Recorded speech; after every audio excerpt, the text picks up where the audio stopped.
My daughter just recently graduated, pero looking at the amount of tuition fee, I don't think I can handle it. But she's a magna cum laude from Ateneo. Meron bang ganun? Or she has to go through that? Yung payment and all?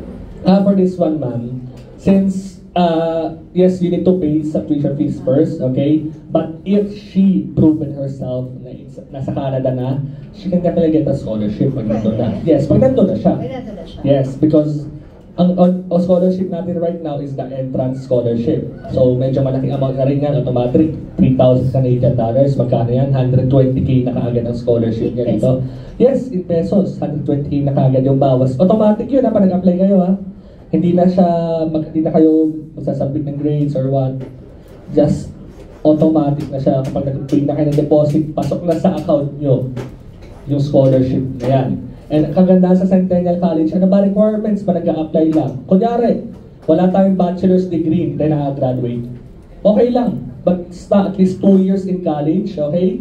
Kailangan lang namin ng iyong TOR ng college, grades, passport, diploma, nung high school, and TOR mo din ng high school, and then yung sinabi ko kanina, yung MOI or English as the letter of instruction. That's it. If you submit it to Phil Global in 1 to 3 days, makukuha nyo na yung letter of acceptance niya. Now I understand why I am here. Kasi gusto ko na siyang palayasin. Thank you so much. You're very much welcome. Do you guys have any more questions? Sir, may question daw sa ma'am. Sir, good afternoon. I-inquire ko lang kung ilang years ba o months ang PSW? Alright, for personal support worker, 1 year lang yan.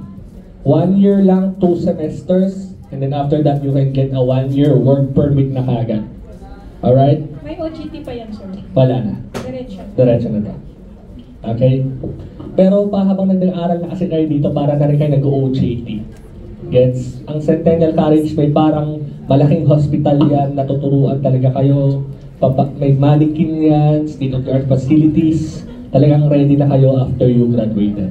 That's why we have over around 10,000 plus Filipino students since 2020. And malaking bagay na located kayo sa Toronto kasi andun ang job opportunities. For the tuition fees for PSW, good questions. Around 17 to 18,000 Canadian dollars minus the scholarship na 2,000 kasi 1-year program siya. Nasa 15 to 16 na lang siya. You just need to pay half before you leave. And the rest, pwede mo na bayaran pag nasa Canada ka na. After that, 1 year lang din na work permit mo. So dapat, eager na tayo makahanap na work nun. That's why ang sinasuggest ko, 2 program, 1+1, para at least 3 years tayo sa work permit. Mas matagal ang stay natin sa Canada. Kasi pag 1-year program lang tayo, 1 year lang din na work permit natin, di ba? So I highly suggest, go for 2 programs na 1 year or 1 program na 2 years. Ay, may question pa last naman. May oras pa naman tayo. Hi, good afternoon. Good afternoon. Yes, po. I'd like to ask lang po yung 1+1. Yes. Is the tuition fee for the both already?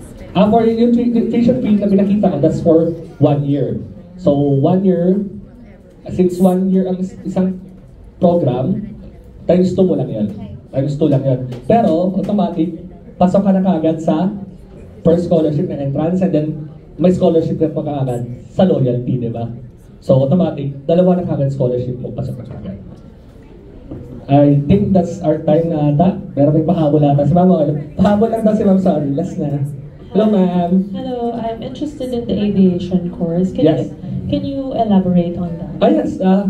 Aviation, we have aerospace, manufacturing, also in engineering. Alright? It is PGWP eligible. And I can show you later on kung ano itsura ng facilities namin. We have airplanes. We are partners with Air Canada, as you can see. So there's a lot of opportunities for aviation graduates or the ones who are seeking to try aviation in Centennial. Alright? Again, if you have any questions later on, my table is in the back.